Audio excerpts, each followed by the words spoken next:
Hi, hello everyone. My name's Julie, and I am the founder of The Vocal Pod, which is a creative communication platform, and it's aimed at singers, songwriters, or musicians from all disciplines who literally are here to talk original music. Okay.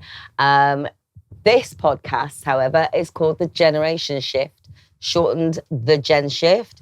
And I'm so excited. I'm so excited because I have with me some phenomenal musicians. And not only are they phenomenal musicians, they are my co-hosts. So I will move to the left. And do you want to introduce yourself? Sure. My name is Sonoshi Cloud. 22-year-old, obviously Gen Zer. I'm a singer and content creator, audio engineer. A lot of creative stuff I do. And yeah, it's my second time actually being here, so I'm super excited. And yeah. Hi guys, my name is Joshua.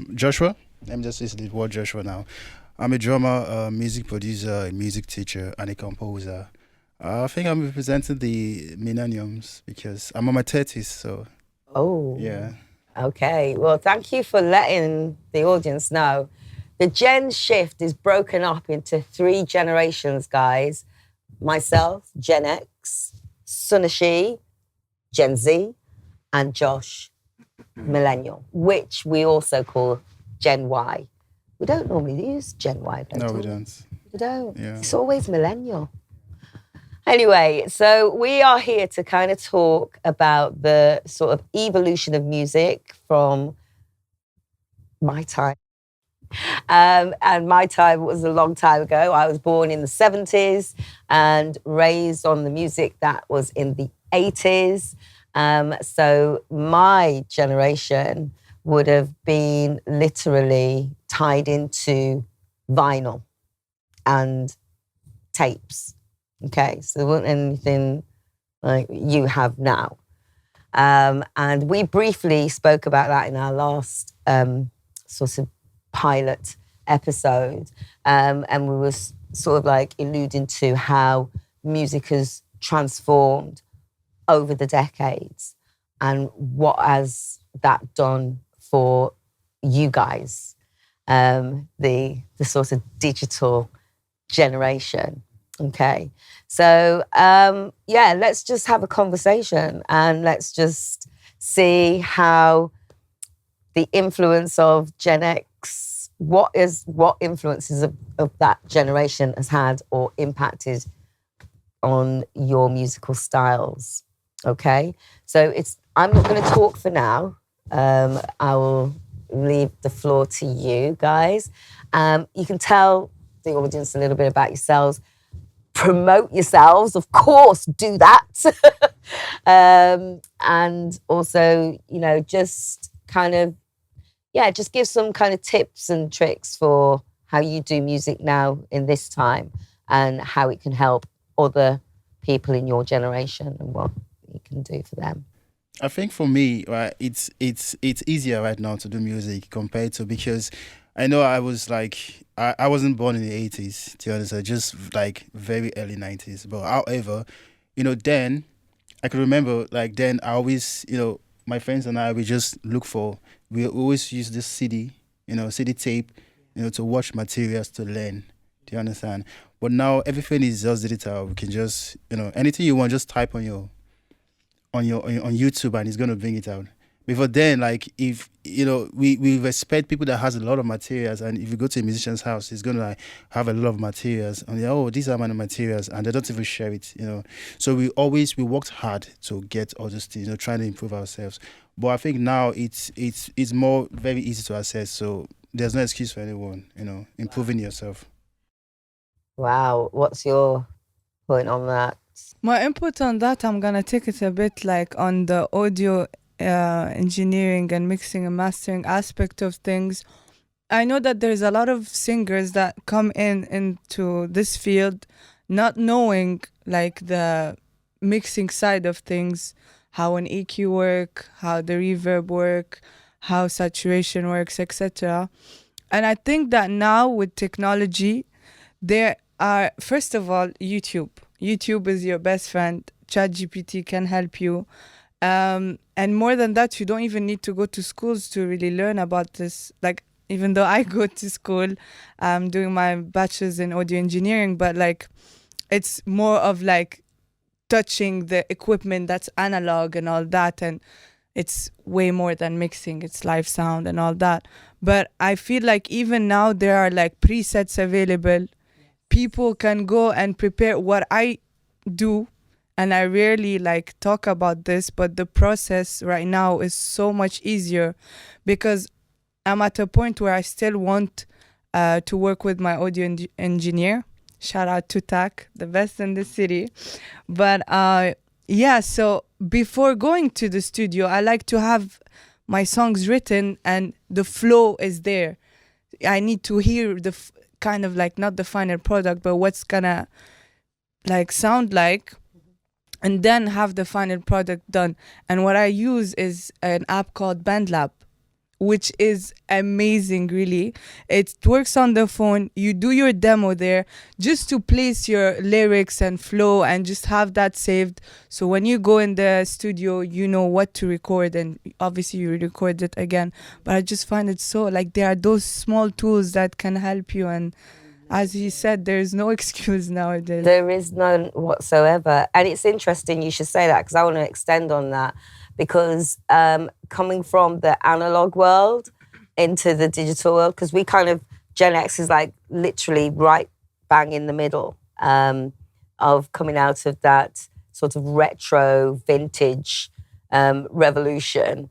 And we've had to kind of learn, you know, how to use the DAWs and how that has really, it's transformed our lives as well, but we've not let go of that, you know, we've just not let go of being retro, because that's what we knew. We knew live music, we knew sound clashes, we knew the revolution of like just festivals and live performances, because that's what we heavily relied on.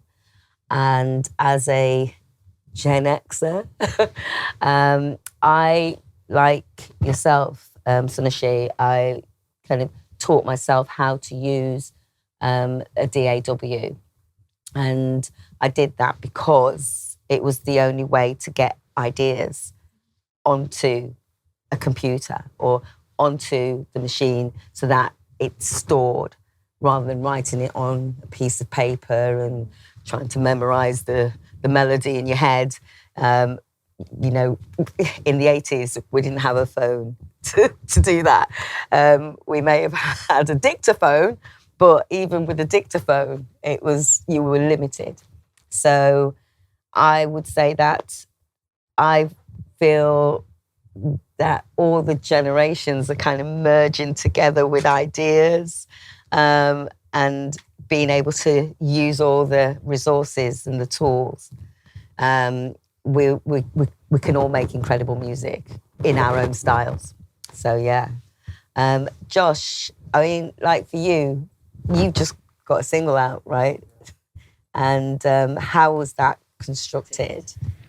So basically, I used the technology. I just told my friends like, hey bro, man, so this is what I did. I produced it. Then I sent it to my friends. Then they just played on it and they sent it back to me. You know, so it was so easy. Then after that, we mixed and mastered. We shot the video and it went very well, like very well. I had over, just in the past 10 days, I've gotten over 50,000 to 60,000 views on YouTube. And it's amazing because, you know, being in an Arab world, you know, I try to like, you know, put in different nationals, you know, different creativity. Like I would say 60 to 70% of the song is like Arabic, yeah. Then like 20 is like Cuban because it has this Latin verb. Then 10 is like Africa. So I just try to put, you know, different styles in the music, and it's going well. I'm so happy for that. Do you know what? I think like at this stage, I think we should just go into checking out your single.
Okay, so for me, I dropped this new single on Valentine's Day because I've been gatekeeping the song for quite a while. I started making English music, but this time I was like, okay, a lot of people have been telling me you're Arab, you should make Arabic music. You're in an Arabic country and it works better, just switch. And for the longest, I was like, no, no, no, no, I will not do it. Like, I got inspired by the West, especially rap. Rap, we all know it comes from America. Like, it's not, and it's like, Black Americans who started this movement. So I was like, why? Like, I got inspired by them. Why would I like try to change it into Arabic? Like, but then slowly it grew on me. Now like Arabic hip hop is becoming a big thing. And I got inspired by a lot of Egyptian rappers, especially.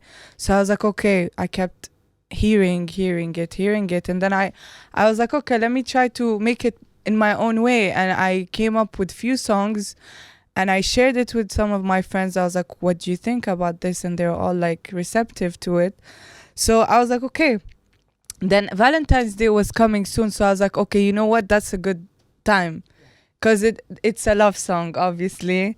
So but I was really like thinking before dropping it, because so far my music has been more like, when I came up, it was like more of like, own yourself, be confident, you're a badass, don't let anything through you, you're a girl boss, whatever, and being ambitious.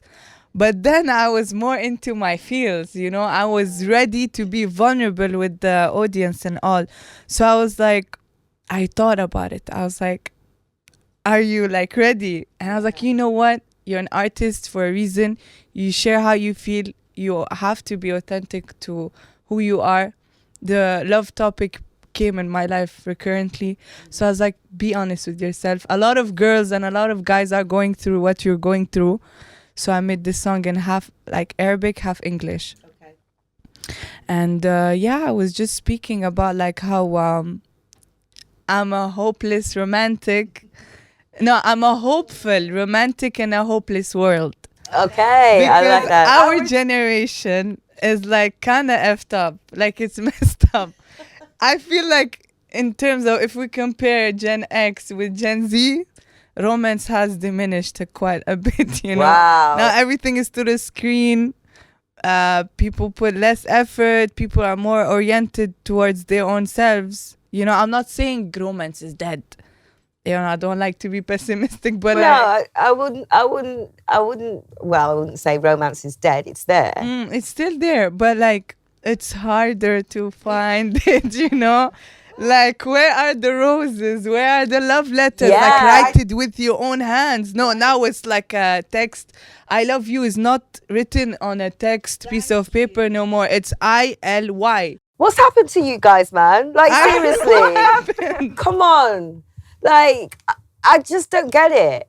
Like, I feel as though, you know, when I do speak to you guys, the Gen Zs, I'm always faced with, you know, it's just drama. There's drama after drama. But then it's like moody drama and it's dark and it's like, why are you not putting that energy into, you know, really writing, starting to write? Like, think of whatever it is that's in your head and put it on a piece of paper and look at it, like physically look at it. It's come from your heart. May I say something about what you said? Because I feel like when you're younger, and I'm sure maybe you also had that, when we're younger, we're like more, we care more about how we look, how people think about us. And we tend, obviously, like in school and stuff, you hear about bullying and stuff and, oh, like, look at her, look at him and this and that. But the more you grow up, the more you care less about what people think about you. So I feel like for Gen Zers is a bit more like they have to think more about like, they worry more about how they look like. And there is something that comes up quite often, and it's the word cringe. Cringe. Now people think that everything is cringe. Oh, this guy speaks about love, cringe. Oh, this guy is dressed up in a little bit like feminine way, cringe. This guy is too like vulnerable and speaks real stuff, cringe.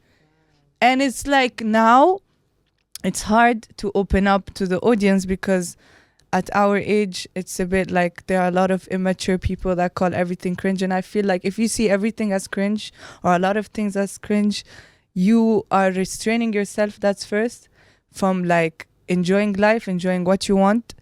And second, it's just a sad way of living life, you know?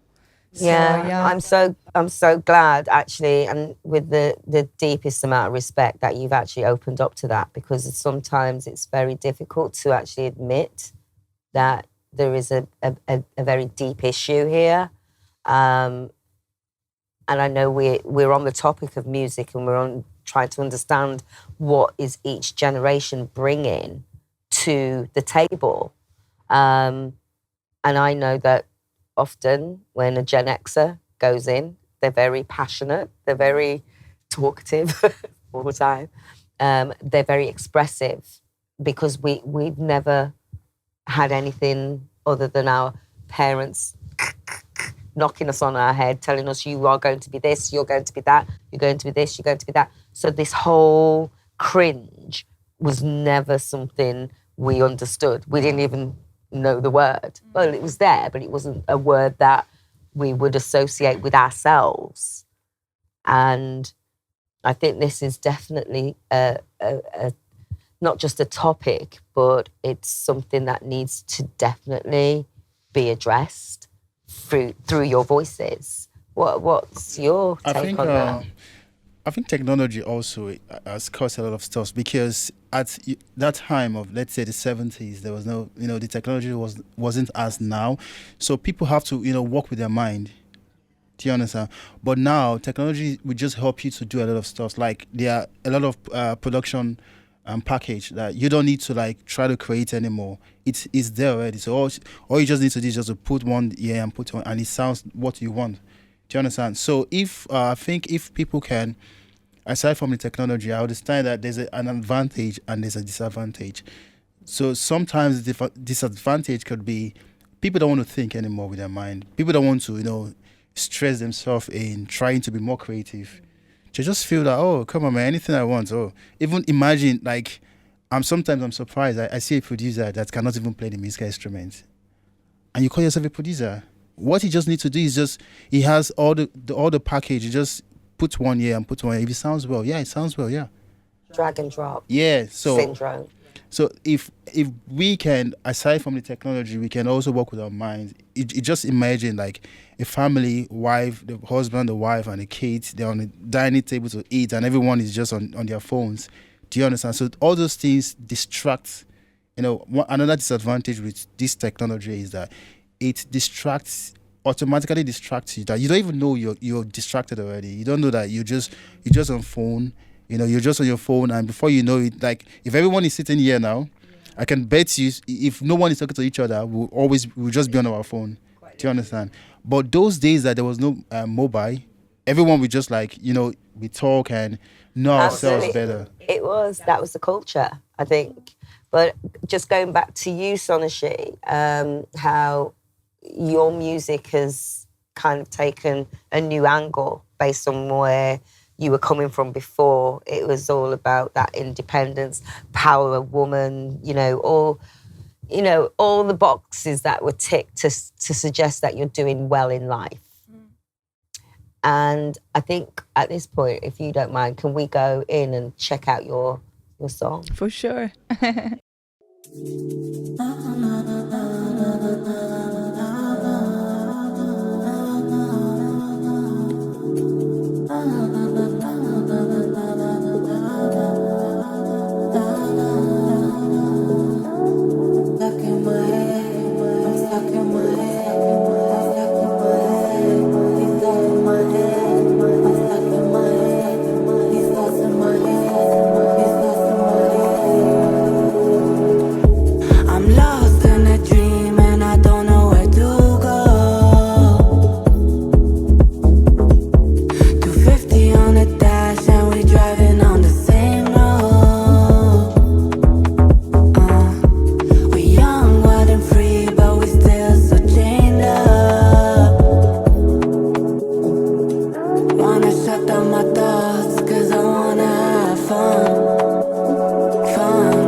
Get even then I listen to the recent songs because it has its approach.